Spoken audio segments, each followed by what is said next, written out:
This is by far the hardest video I've ever had to do, and it's not even one that ends sad at all. It's just one of the most stressful projects I've ever had in my life, and also the most rewarding, but it was very, very emotional all throughout. And for this video, I'm going to show you Otocinclus fry from fry to adult. So if you haven't seen my previous videos, I'm sure you have a lot of questions about this. So make sure you check out my Breeding Otocinclus playlist. It explains a lot and probably some of the questions that you have. And of course, if you have more questions, I'm very open to answer them in the comments down below. Besides watching this fry grow to adult Otocinclus, I also want to use this video to explain my journey throughout, and because it's been such a very important, emotional, heartbreaking, and amazing journey and experience. So I wanted to talk about that. And I'll first begin with, I have wanted to give up so many times. Losing fry, especially with a fish that is so hard and unknown to breed in captivity, and one that should be bred in captivity because they are stunned in the wild with cyanide, just to be captured, for us to have is very, very stressful and very demanding to have on one's shoulder. So losing the fry was very hard. I have only experienced one fry grow to adult, and that is the fry that you are seeing throughout this video. He is the survivor out of 2 batches of Otocinclus fry. He was from the second batch, and the second batch only had 6 hatch because I also had snails, and because of that, when the lights were off, the snails unknowingly munched on the eggs. I noticed that they did not do this with the light on, so for the next batch I'll definitely be leaving the light on when I see them doing their mating call, and I will be breeding them again. As torturous as that sounds, I will be breeding these fish again.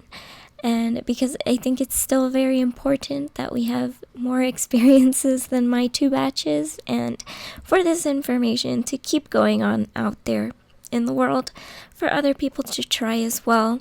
As you all know, I am crazy auto lady, and Otocinclus are my favorite fish in the world.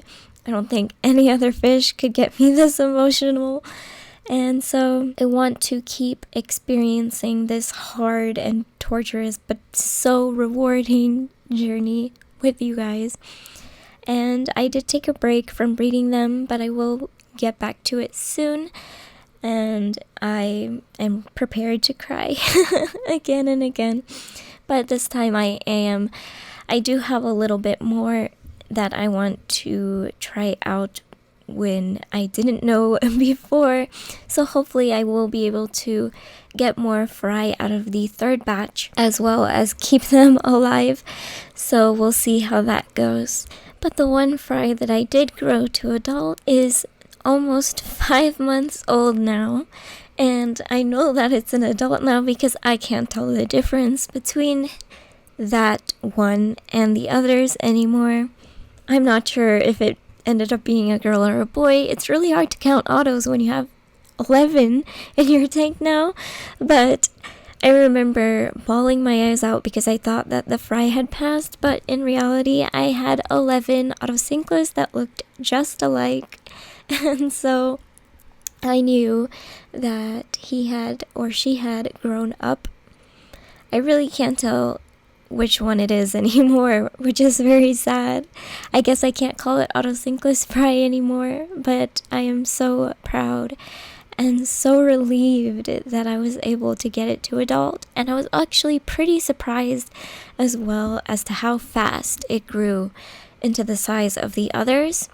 It only took 4 months for it to reach that size, and it definitely hit a growth spurt at one point. I will put a photo up so that you can see how it looked next to an adult Otocinclus male right before it hit a growth spurt and I just couldn't tell which one it was anymore. However, I did figure out which one it was for like a day or two because he was much smaller than the others. As you can see here, that's an adult Otocinclus male to your right, and he is the one on the left, and he is much smaller compared to a male, which is something.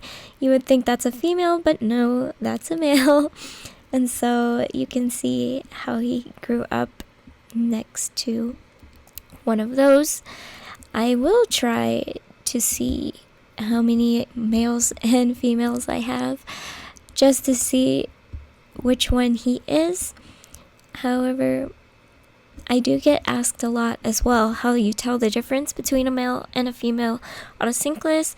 So I just want to quickly, briefly go over that. So basically, females have more prominent stomachs and they are also larger. And the males are shorter and smaller than the females. So I hope that gives you an idea. But that is it for this video. I will be making a video on what to feed Otocinclus next, so be sure to watch out for that. Make sure you like and subscribe for more Otocinclus and breeding Otocinclus content. And I also want to thank you guys for watching this whole series, and I appreciate every one of you for allowing me to rant and go crazy about Otocinclus and this whole process. So thank you for that, and I will see you guys next time.